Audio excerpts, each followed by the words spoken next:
Saudara, jelang pelantikan Prabowo Gibran pada 20 Oktober mendatang, sejumlah nama yang diperkirakan bakal masuk kabinet mulai bermunculan. Sebelumnya Presiden terpilih Prabowo Subianto juga sudah sempat menyinggung soal kabinet besar dalam pemerintahannya nanti. Lalu apakah kabinet nanti memang akan untuk kepentingan rakyat atau semata memuaskan partai politik pendukung?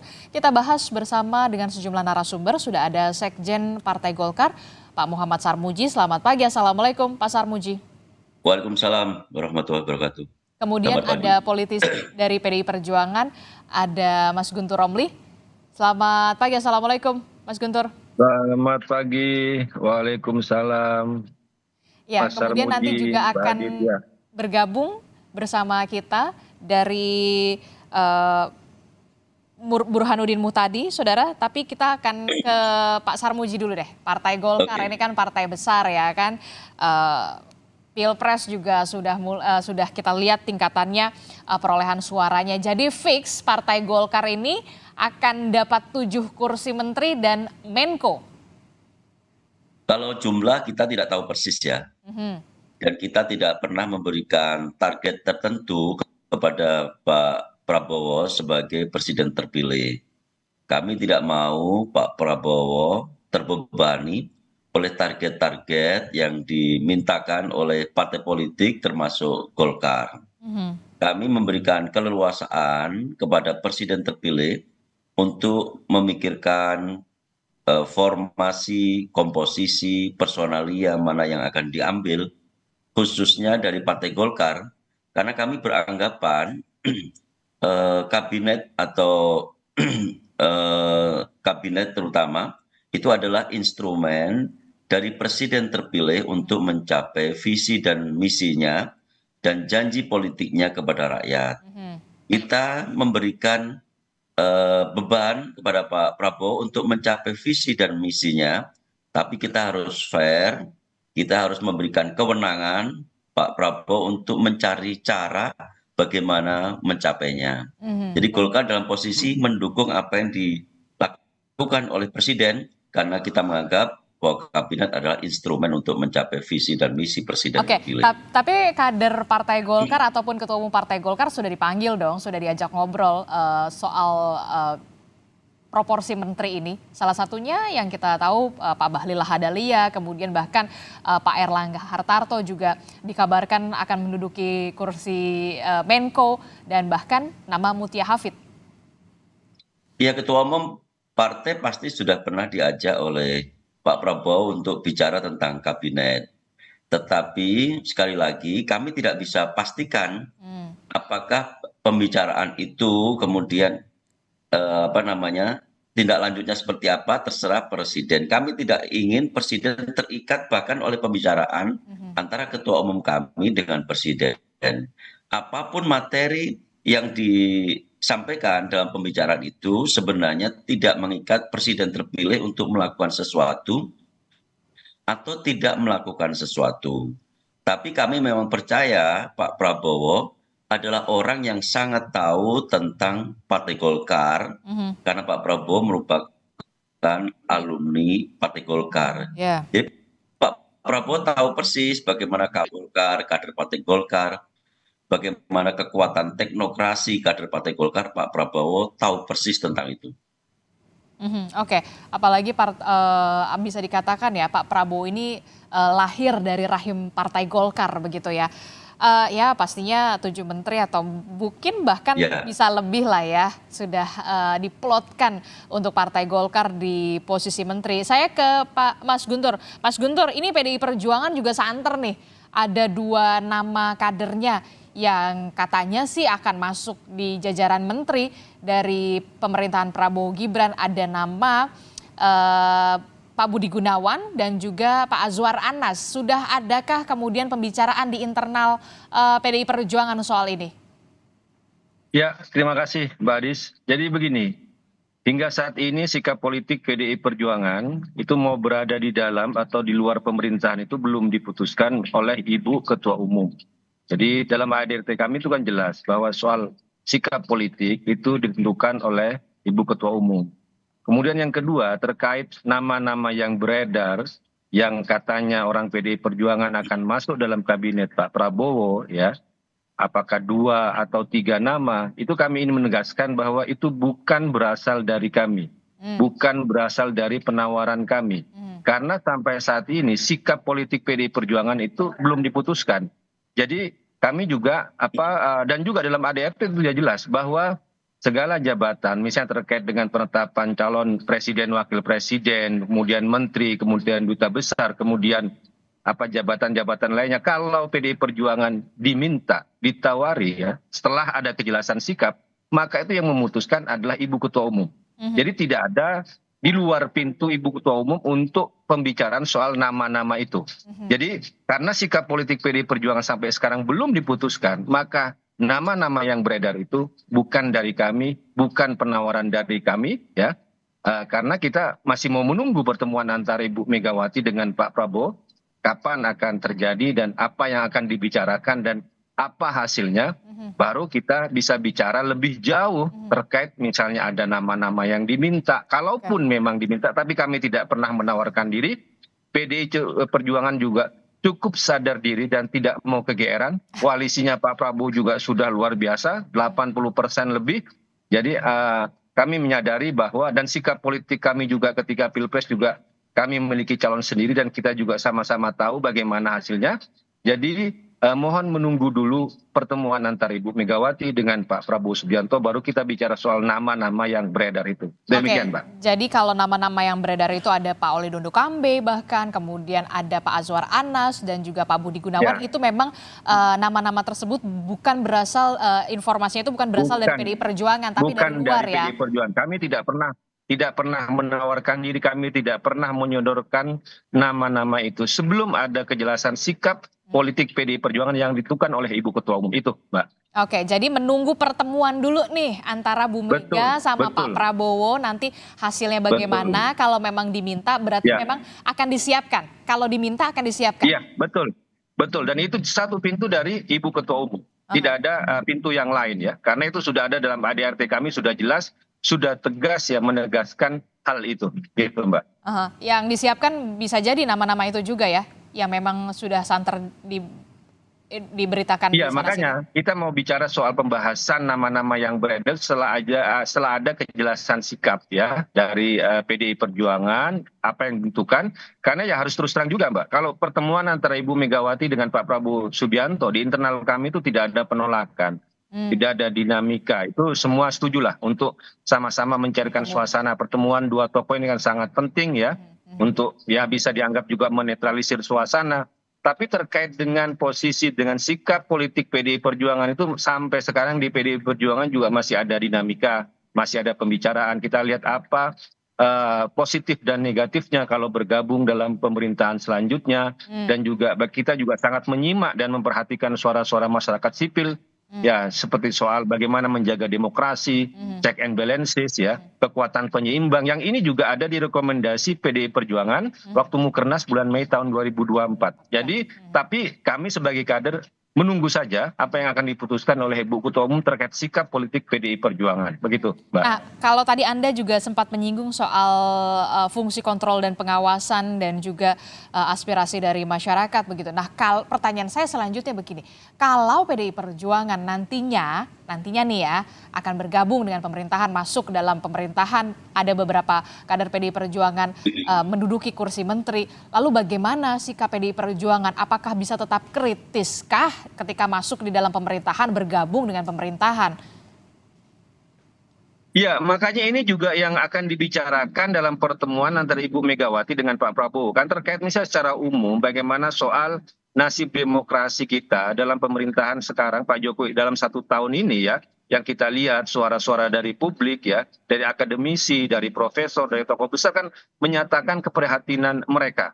Nah, ini juga yang harus juga dipertimbangkan ya, ketika memang mau katakanlah ada keputusan untuk masuk, apakah ada celah, ada ruang untuk PDI Perjuangan tetap kritis misalnya, melakukan oposisi strategis. Ini kan juga bisa menjadi bahan pembahasan, karena kan tidak mungkin kalau misalnya masuk dalam pemerintahan itu sedemikian rupa mendukung, membabi buta dalam istilah ya, dalam tanda kutip ya, dalam pemerintahan itu ya, kalau kan harusnya kan kalau itu ada program yang bagus kita mendukung, dan kalau yang baik ya, yang baik ya bisa kami yang buruk bisa kami tolak. Nah, ini kan terkait juga dengan posisi-posisi Mbak. Tapi ya setelah pertemuan Ibu Megawati dengan Pak Prabowo Subianto gitu. Gitu. Oke, kalau untuk Pak Sarmuji sendiri bagaimana sebenarnya dari koalisi Indonesia Maju Plus secara terbuka lah pasti menerima ketika memang ada Partai Demokrasi Indonesia Perjuangan ingin masuk bergabung karena memang Pak Prabowo sendiri mengatakan negara kita besar bung gitu,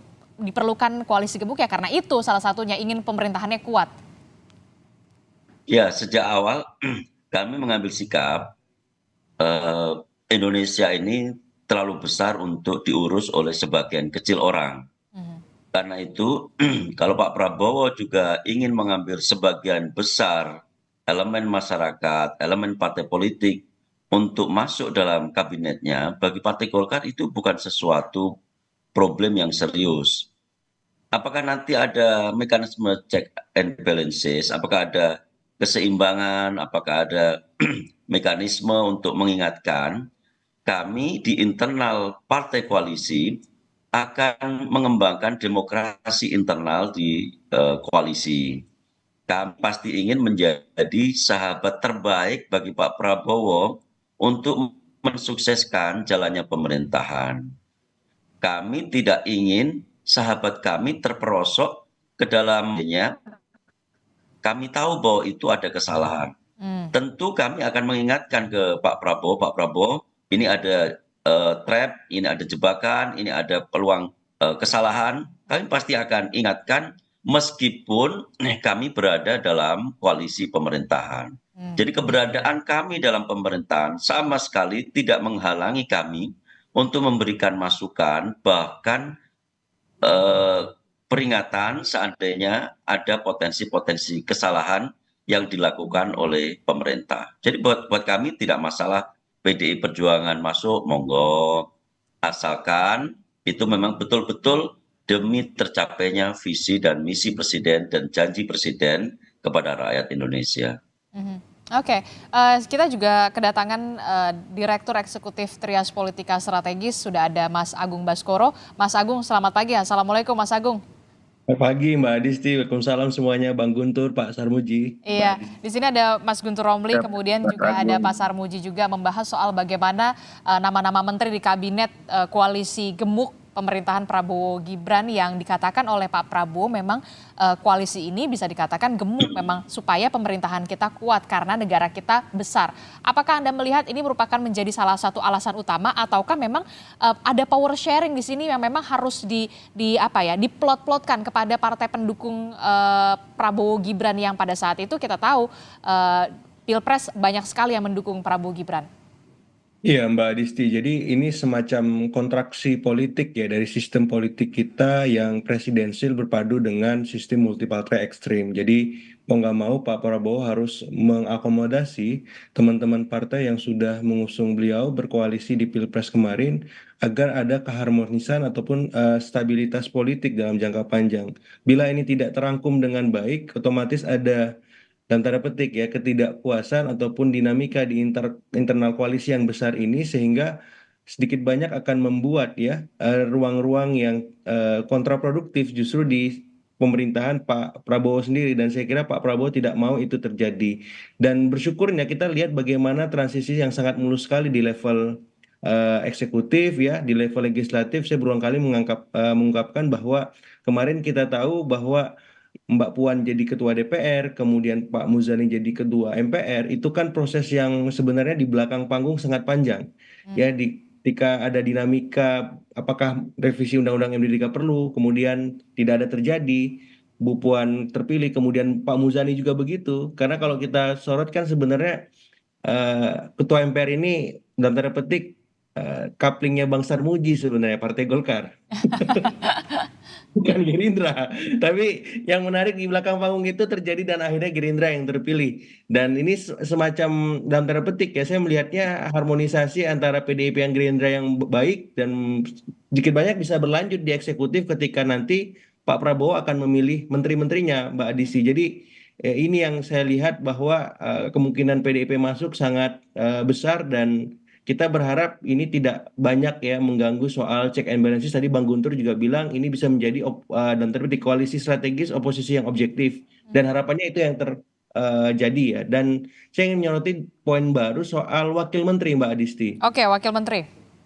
Jadi ini jarang dielaborasi oleh banyak pihak bahwa ada kemungkinan di masa Pak Prabowo nanti dan indikasi itu sudah tampak ketika di masa sinkronisasi ya, ada tim-tim Pak Prabowo yang muncul di level Wakil Menteri Keuangan, Wakil Menteri Kominfo dan kemungkinan besok wakil-wakil menteri ini akan dalam tanda petik menjadi penjaganya Pak Prabowo di Hmm. menteri-menteri yang akan ditunjuk. Kenapa? Karena selama ini kan wakil menteri tidak dipandang strategis. Mhm. Wakil menteri selama ini dipandang sebelah mata dan di masa Pak Prabowo kemungkinan besarnya wakil-wakil menteri ini akan sangat strategis, punya peranan menjalankan roda pemerintahan secara efektif, Mbak Adisti. Jadi Seperti itu. Anda melihat Wakil Menteri justru di zaman pemerintahan Prabowo Gibran ini akan mendapatkan spotlight yang lebih dibandingkan sebelumnya. Iya, justru ini yang menunjukkan bedanya Pak Prabowo dengan presiden sebelumnya. Kenapa? Karena di posisi wakil menteri akan ditunjuk dan terpetik kesatria-kesatrianya, orang-orang pilihannya, lingkar terdalam beliau, dan itu sudah mulai tampak ketika Mas Thomas Jiwandono ya, kemudian Angga Raka Prabowo itu duduk sebagai wakil menteri keuangan dan wakil menteri Kominfo dan wakil menteri ini ada kemungkinan bisa juga berjalan di pola kabinet Pak Prabowo Gibran berikutnya. Kenapa? Karena menteri-menterinya kan dalam tanda petik punya keterbatasan ya, kesibukan yang cukup tinggi apakah sebagai ketum partai, apakah sebagai orang-orang elit partai dan mereka yang akan bekerja dan akan membantu banyak tugas-tugas keseharian para menteri tadi, semacam ya menteri harian lah Mbak Adisti seperti itu. Jadi ada pola strategi yang berbeda 5 tahun mendatang kalau Anda melihat ini. Kayaknya begitu. Oke, ini juga selain dari partai politik ya Mas Agung yang kemudian Ya. kita soroti juga kan Pak Prabowo mengatakan maunya tuh zakon kabinet yang berasal dari orang-orang profesional. Ada 15 nama yang beredar nih ya kalangan profesional. Ada salah satunya ada nama Pak Pratikno masih masuk, kemudian Pak Erick Thohir, bahkan ada Pak Syafri Samsudin, kemudian Pak Budi Gunadi Sadikin juga masih masuk. Nah, Anda melihat peluangnya bagaimana untuk kalangan profesional ini untuk menempati posisi-posisi yang memang strategis di pemerintahan Prabowo Gibran? Iya, kemungkinannya besar dan itu sudah di-spill oleh Pak Jokowi ya. Pak Prabowo ketika kemarin pidato di BNI Summit Investor sama di PKB saat Rakornas.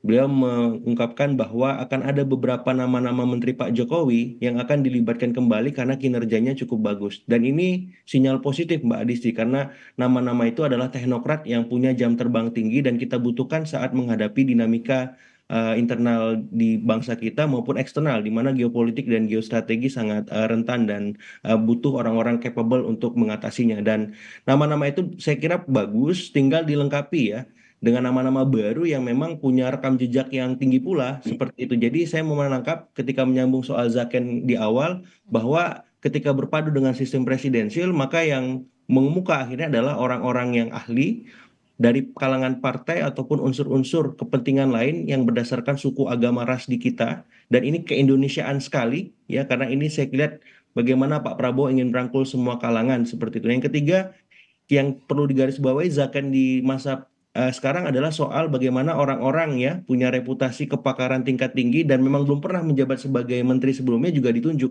Ya ada nama-nama baru yang muncul. Jadi Zaken dalam konteks presidensial seperti sekarang itu berbeda dengan Zaken di masa parlementer saat kabinet Juanda terbentuk. Jadi ada yang diperluas, ada yang dibuka kesempatan latar belakang baru seperti itu dan saya kira itu sah-sah saja. Tinggal kita lihat bagaimana kompetensi dan kontribusi mereka saat ditunjuk nanti apakah sesuai dengan standar publik yang berharap bahwa kabinet ini bisa membawa perubahan dan harapan yang lebih baik, Mbak Adisti. Oke, kalau tadi Anda menyinggung soal bagaimana kemudian kompetensi untuk memenuhi standar publik begitu ya, tidak hanya soal bagi-bagi saja, tapi kemudian orang yang memang ditempatkan di situ kita berharap memang benar-benar kompeten kan ya, Mas Agung, Mas Guntur dan juga Pak Sarmuji benar-benar kalaupun dari kalangan partai politik memang mereka punya kompetensi di bidang tersebut begitu ya. Nah, bagaimana nanti elaborasinya dan proporsinya kita akan bahas lebih dalam lagi usai jeda, tetaplah bersama kami di Sapa Indonesia Pagi. Terima kasih Anda masih bersama kami dalam Sapa Indonesia Pagi. Saudara masih membahas soal nama menteri di kabinet koalisi bisa dikatakan gemuk dalam tanda kutip di pemerintahan Prabowo Gibran 5 tahun ke depan begitu ya. Masih membahasnya bersama dengan Pak Sarmuji dari Partai Golkar. Kemudian ada Mas Guntur Romli dari PDI Perjuangan yang katanya si PDI Perjuangan ada 2 nama atau 3 nama begitu yang santer sekali untuk di kursi menteri, dan juga ada Mas Agung Baskoro. Mas Agung, saya ke Golkar dulu berarti ya Pak Sarmuji. Pak Sarmuji, ini kan kalau kita lihat ya, publik harapannya adalah ketika dari partai politik ini ada kompetensinya begitu, memenuhi harapan publik soal kompetensi. Memang orang yang ditempatkan di posisi menteri strategis terutama begitu ya, Partai Golkar kan pasti dapat menterinya yang posisi-posisi strategis begitu ya, yang punya kompetensi di bidangnya begitu.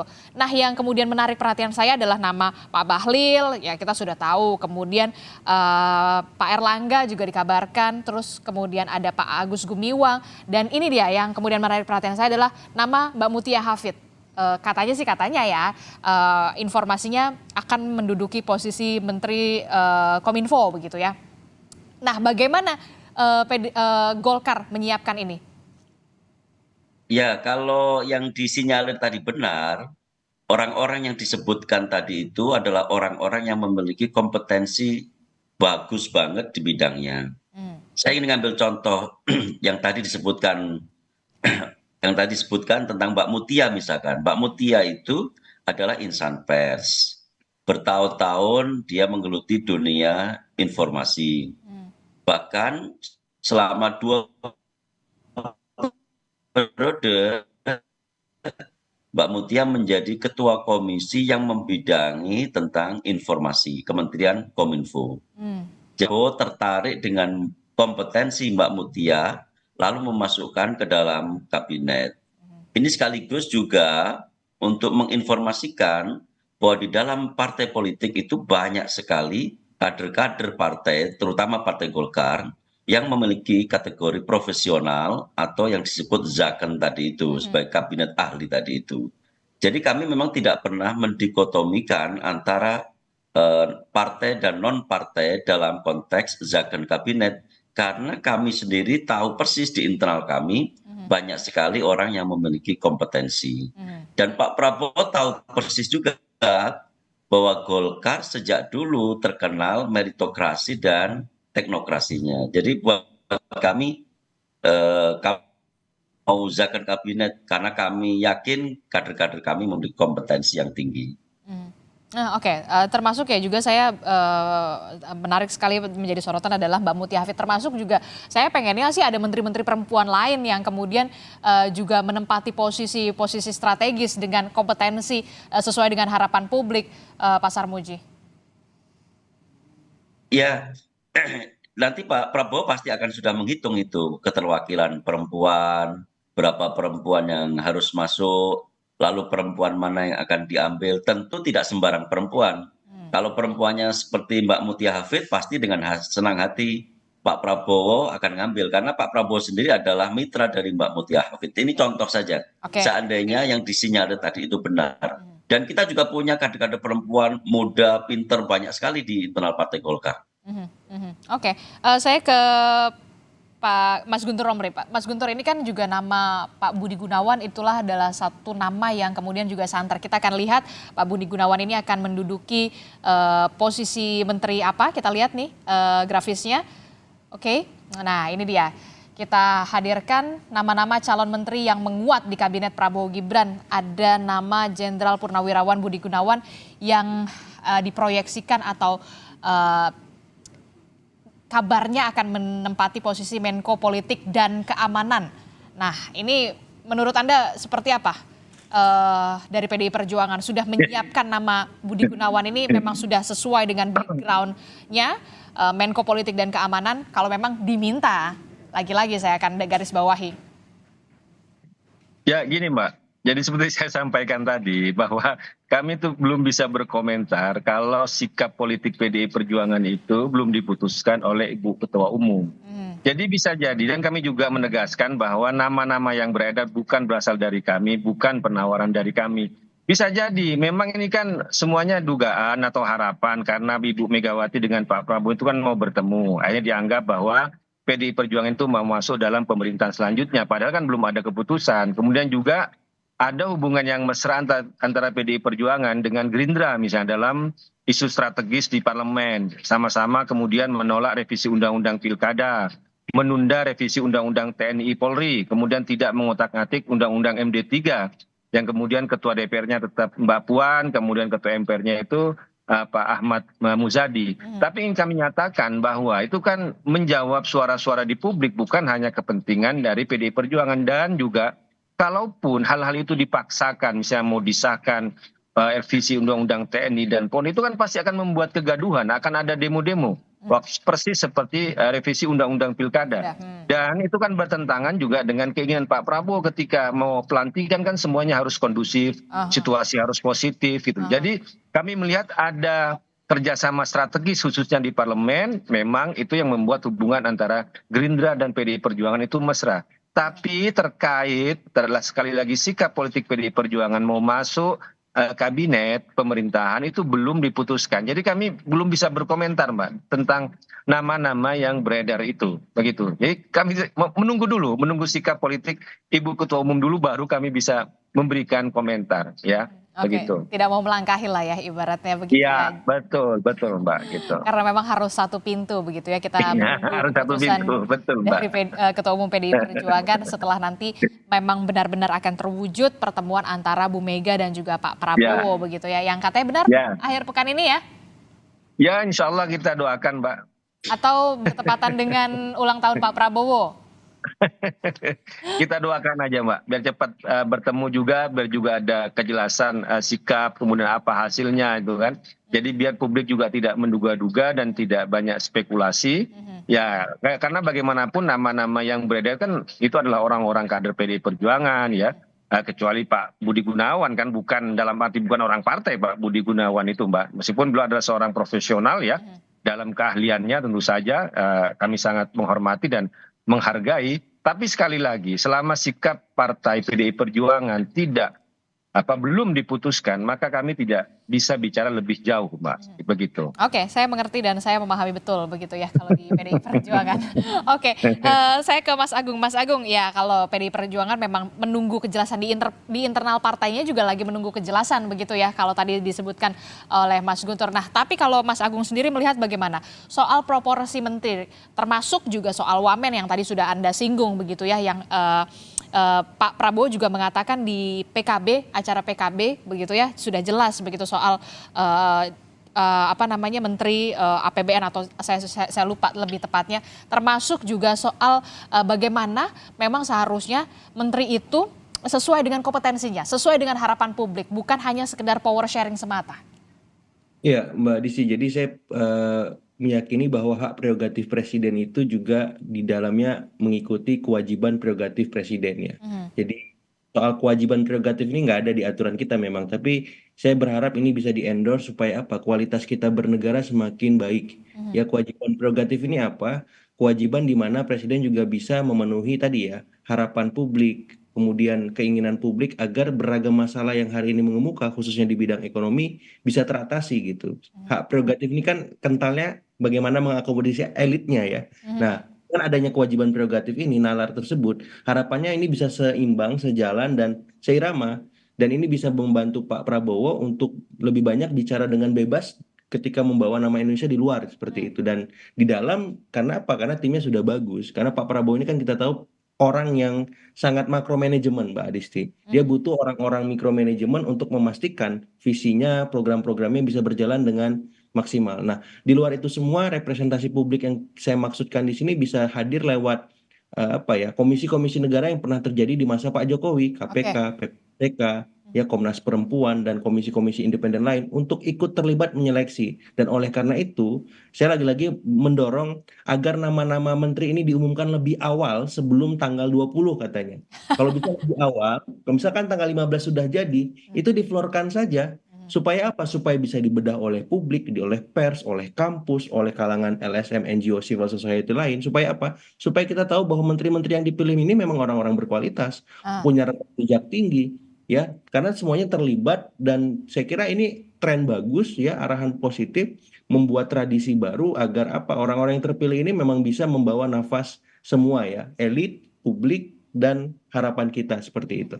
Tapi mungkin nggak? Itu yang jadi pertanyaan. Saya ke Pak Sarmuji dan juga PDIP. Tapi kalau PDIP kan masih menunggu ya. Saya ke Pak Sarmuji. Mungkin nggak peluangnya ada nggak nih nama-nama menterinya ini sudah diumumkan lebih dulu atau sudah dilempar dulu ke publik untuk kemudian bisa dibedah oleh kalangan akademisi dan juga media salah satunya. Ya, peluang itu tetap ada. Peluang untuk memuaskan harapan Mas Agung Baskoro tadi itu tetap ada. Tetapi kita tanya apa urgensinya? Apakah setelah dibedah oleh Mas Agung Baskoro dan kawan-kawan, kemudian bisa Ada perubahan. lalu mengubah ada perubahan-perubahan itu? Tentu kan sulit sekali. Karena sekali itu diumumkan, tentu menteri-menteri itu pasti sudah menyiapkan kerangka fikir, konstruksi, desain, bagaimana kementerian akan diarahkan, pasti dia sudah akan memikirkan secara detail. Jadi begitu menteri-menteri itu dipanggil oleh Pak Prabowo, mereka pasti menyiapkan konsep tentang kementeriannya. Dan Jadi dengan kata saya lain Anda bisa kalau mengatakan itu tidak bisa diumumkan ke memuaskan publik, semua pihak ya, mempertanyakan Pak apa ada Sarmuji? urgensinya dan itu mendukung untuk pencapaian kabinet, nggak ada masalah. Oke, ya tidak bisa memuaskan semua pihak ya pastinya ya, Pak Sarmuji. Ya, ya, ya, pasti, pasti. Jadi sehebat-hebat Pak Prabowo mengakomodir kementerian ini dari berbagai elemen, berbagai unsur, pasti ada orang yang tidak puas. Dan sehebat-hebat Pak Prabowo meneliti tentang kezakenan personal-personal ini, pasti akan ada kritik, dan kritik itu bisa kapan saja. Bisa sebelum diumumkan, apalagi setelah diumumkan. Termasuk juga saya ke Mas Agung, bagaimana kemudian bisa dikatakan ketua umum partai politik begitu ya, sebut saja Pak Zulhas, kemudian Mas Ahaye, Pak Bahlil begitu ya, yang sudah pasti ya dikatakan akan menempati posisi menteri, bisa dikatakan butuh wamen yang benar-benar kompeten di bidangnya. Iya, sebuah keniscayaan karena tadi ya tantangan kita di bidang ekonomi cukup kompleks ya Mbak Adisti sudah jelas gitu. Ada deflasi, kelas menengah turun, belum lagi tantangan dari eksternal dan saya kira harus ada kolaborasi di masing-masing kementerian strategis itu untuk mampu mengeluarkan bangsa kita dari masalah ini segera. Karena kalau tidak disikapi dengan bijak, ya masalah-masalah itu bisa berbuah krisis seperti itu. Nah, yang kedua yang ingin saya soroti sebenarnya cara mengumumkan ke publik itu tidak harus diumumkan secara verbal, tapi ketika dipanggil ke Hambalang, ke Kertanegara, ataupun ke tempat-tempat strategis lain, itu memang ya saya yakin teman-teman media ini bisa mengendus kan, dan bisa melihat dengan utuh bagaimana ya track record orang-orang tersebut, dan sedikit banyak itu bisa kita ketahui kemarin sempat ya ada nama Mbak Mutia Hafidz dipanggil, kemudian ada nama Pak Syafri Samsudin, dan ada beberapa nama lain yang sudah dipanggil dan saya kira itu diflorkan saja apakah memang sudah sesuai dengan rekam jejak yang diharapkan di bidangnya ya kompetensinya, kredibilitasnya, ya integritasnya dan pola-pola semacam itu perlu. Kenapa? Karena selama ini kan pemilihan menteri ini berada di ruang tertutup, di bilik yang remang-remang. Kita seperti tidak terlibat, terputus ya ketika kita memilih kemarin di bilik suara soal Pilpres. Sekarang seakan-akan ini berdiri sendiri padahal tadi ada kewajiban prerogatif di mana publik juga sebenarnya bisa turut serta dan saya kira ini membuat tradisi baru yang baik Oke. bagi demokrasi kita seperti itu. Terakhir, ini saya juga masih menerka-nerka pernyataan Pak Prabowo, calon presiden terpilih pada pemilu 2024, Pak Prabowo Subianto mengingatkan kepada partai politik dalam koalisinya agar tidak menugaskan seorang menteri untuk mencari uang dari anggaran pendapatan dan belanja negara. Mas Agung. Oh iya, itu pengalaman selama pemerintahan berlangsung Mbak Adisti ya, karena banyak menteri-menteri tersangkut kasus ya, kasus-kasus hukum utamanya korupsi dan harapannya itu tidak terulang lagi di zaman Pak Prabowo dan wakil menteri itu menjadi instrumen efektif untuk memastikan hal itu tidak terulang. Karena Pak Prabowo akhirnya menempatkan orang-orang pilihannya, orang-orang kepercayaannya, loyalis-loyalisnya yang sudah lama ikut beliau sejak berapa periode ya. Dan saya kira itu hal positif sebagai bagian dari mekanisme pencegahan mitigasi supaya tidak terjadi korupsi lagi dan juga sebenarnya bisa dioptimalkan instrumen-instrumen penegak hukum selain orang-orang tadi. Agar apa? Agar kolaborasinya bisa memastikan ya kita benar-benar keluar dari masalah akut ya soal korupsi, ya, nepotisme dan seterusnya seperti itu. Oke, Pak Sarmuji, Anda bisa memastikan bahwa menteri-menteri yang kemudian dari Partai Golkar adalah menteri untuk tidak mencari uang dari APBN, Ya, sesuai dengan wanti-wanti Pak Prabowo. itu juga pesan dari ketua umum kami ya. Kami dalam melakukan rekrutmen, distribusi kader juga mempertimbangkan aspek tentang integritas. Jadi kita ingin memastikan orang-orang yang kita kirim ke kabinet adalah orang-orang yang memiliki integritas. Orang yang memiliki integritas itu tidak harus kaya, karena faktanya orang yang kaya pun sering juga tidak memiliki integritas. Oke. Tetapi orang yang memiliki integritas adalah orang yang merasa cukup dengan dirinya, lalu melaksanakan amanah yang dipikulnya itu dengan baik. Dan kita ingin memastikan itu juga. Oke, PDI Perjuangan terakhir sambil menunggu nanti kira-kira pertemuan akan menghasilkan apa ya bisa dikatakan bergabung ya PDI Perjuangan. Kalau memang nantinya akan bergabung, bisa dipastikan sudah kader-kader terbaik nanti akan disiapkan dari PDI Perjuangan.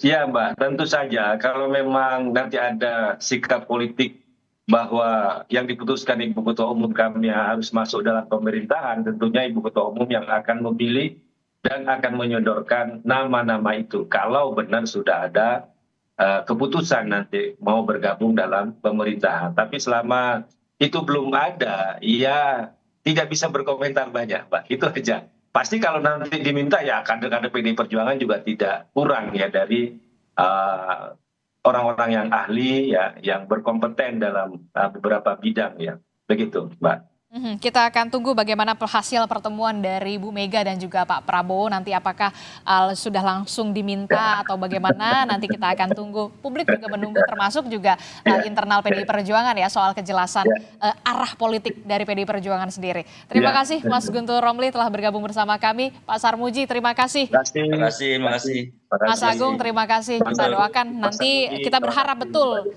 menteri-menteri yang nanti memang lantik adalah menteri-menteri yang memang punya kemampuan dan sesuai dengan harapan publik. Terima kasih Bapak-Bapak. Sehat selalu. Assalamualaikum. Waalaikumsalam.